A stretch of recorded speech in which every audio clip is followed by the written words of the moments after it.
The CEO of Open takes it very seriously with getting profitable. And what do you do as a top CEO? You look in every single invoice. This is what he did, and this is what it came out to. Welcome to the game, I'm the wolf of Dubai.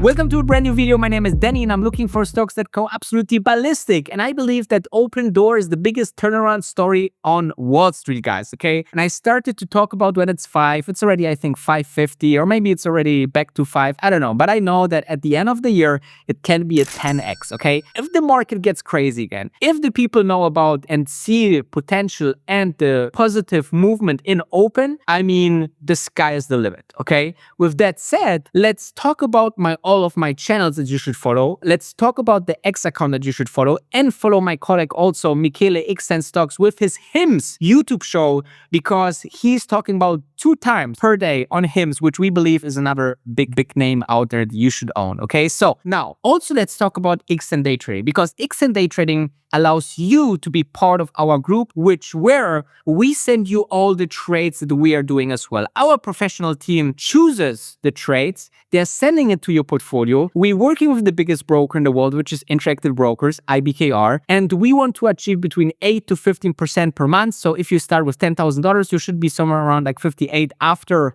12 months. Obviously, the current environment is very hard to trade, but we were over the last 6 months, every month profitable from January, December, November, October, September. All of those months, we were all positive, guys, okay? Think about it. While your portfolio is melting, we can make day trading happen for you. And now, let's dive into the first clip, because we are still in this absolutely amazing interview. And I love that CEOs come out after the earnings and talk about what they do.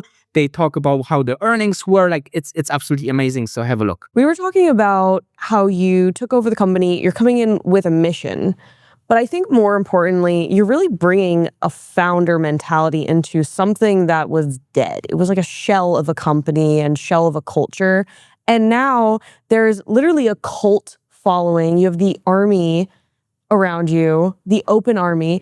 And then you have, you have people like me and people like Keith who are just pounding the table and want more open doors. So could you share, like, why is it so important to have a founder mentality with such a big turnaround like this? In order to create things that have not been created before, you need like exothermic energy. Like we're not a widget factory. Like the thing we don't do is like optimize the creation of a thing over and over again and try to turn like $1.10 into $1.12. That's not our job, right? If that was our job, then you can imagine like a professional manager being good at it, right? Like just look at the knobs, turn them slightly, like. But I find in the history of American corporations, and for what it's worth, I think this is a uniquely like North American problem because it's not true in Japan, for example. But in the history of American corporations, you get these significant moments of alpha followed by a slow decline once managers take over, right? And you can think of your favorite big company where it had that significant moment of alpha and then the decline happened. So I think the right words to use is not whether the founder is working at the company or not. The right words to use is the founder chair taken or not? Is someone sitting in the founder chair, or is there around every single meeting table in the company an empty chair from someone whose job it is to call bullshit on things, right? So look, I'm not anyone's ideal dream of a corporate CEO. Like if you like go to Harvard Business School and imagine what a CEO looks like, it ain't me. But I'm very good at building products, right? And I care a lot about the details of everything. And what that allows me to do, allows OpenDoor to do, is to do things that are unusual. We are not going to be a beta company. We're a high alpha company. You can only generate that. You can only generate extraordinary outcomes if you do extraordinary things. Like the best way to get the same outcome as everyone else is grab a consulting firm, ask them what is the best practice in X industry, and do that. But what that gets you is what the industry does. Our job is to create a new world, and you can't do that without founder energy. When you came in, I heard you read all the expense items line by line, and you came across a very chunky consulting fee that probably did nothing. But could you talk about the process of coming in and what you cut immediately? I went through literally every single invoice the company had paid for the previous 12 months. I'm like, I did two things. I went through like every single employee and every single expense. I'm like, well, these are the capital allocation of the company is determined by who it hires and like what we pay for. So I went through everything. And I was just genuinely shocked by how many consultants build open door money. Like it was just like dozens and dozens of external consultants who build open door money for things that I thought were useless. There were consultants building open door money to create presentations for internal open door meetings. No. Yeah, and I'm like, this is insane. This is just like the nuttiest thing. By the way, I think it's a common pattern in American corporations where there are external consultants whose job it is to help you create presentations so you can present it to other people inside your company. Right? That's just insane. That's just nutty. So two interesting things happened. One is we were working on the earnings, on a release that would announce me. It was Google Doc. We're working on a release. And I'm reading this thing and I put in all caps on top. This is before I was working here. I put in all caps above the doc. Who is writing this? Whoever it is, can they please stop working here? And I didn't know, transparently, I didn't know the Google Doc was open. I thought it was just me and the board member like going back and forth. But turns out our external PR firm who was drafting the release was in the doc.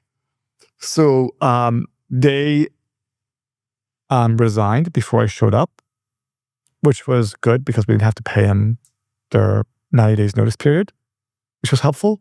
It's very helpful. And the second thing that happened was the single largest expense on our income statement was millions of dollars paid to a well-known consulting firm whose advice can be approximated as the following. We paid him $5 million for this. The advice was basically the following tweet: do everything worse but cheaper. And so everything got worse. Not cheaper, just worse. Because that's literally what happens when you come in and say, cool, you're going to do everything you're doing right now, but cheaper. And everyone rationally understands if you do everything you're doing right now at lower cost, you get worse quality. That's like like my 5-year-old daughter could tell you this. But we spent millions of dollars to learn this lesson. So part of our job at Open Door and the company, like the entire company is now dedicated to this.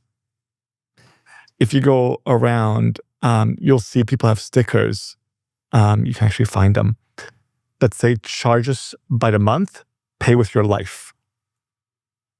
Like we are dedicated to getting rid of every single thing that we pay for that is not deeply useful to our mission. So you can see here, Cass actually goes the extra mile, okay? There's no other way to say it, right? So first thing that he did, he said, okay, let's go through all the invoices, all the, people who work for Open, their salaries, their bonuses, and the invoices of every single piece. If they buy like a cable, okay, for an iPad or iPhone, he wants to see it and see how they can optimize. And you can see here what he already found. He found consulting companies charging $100,000s or millions of dollars that it was not needed at all. And once you get so efficient with your company and so slim, you can be extremely profitable. I will tell you one story about my Tesla investment journey. At one point, the negative news was massive, okay? Like people thought that Elon Musk is crazy. He will never do it. The costs are insane. The liabilities and the costs that they have are exploding. And he did the same. He got rid of a lot of employees. He got essentially looked through every single line item in the company and said, like, do we really need it? Can we make it slimmer? Can we make it more efficient? Can we make it profitable? But once they did, the stock did something amazingly. And this was absolutely exploding, right? Because once a company turns from not profitable to profitable, there's hedge funds, there's pension funds, there's people, retail investors, all get suddenly interested into the stock because it's profitable. It makes money, it can pay dividend at some point, it can self-sustain, it doesn't dilute the shareholders. There's so many advantages being profitable. I believe that Cass is one of the best guy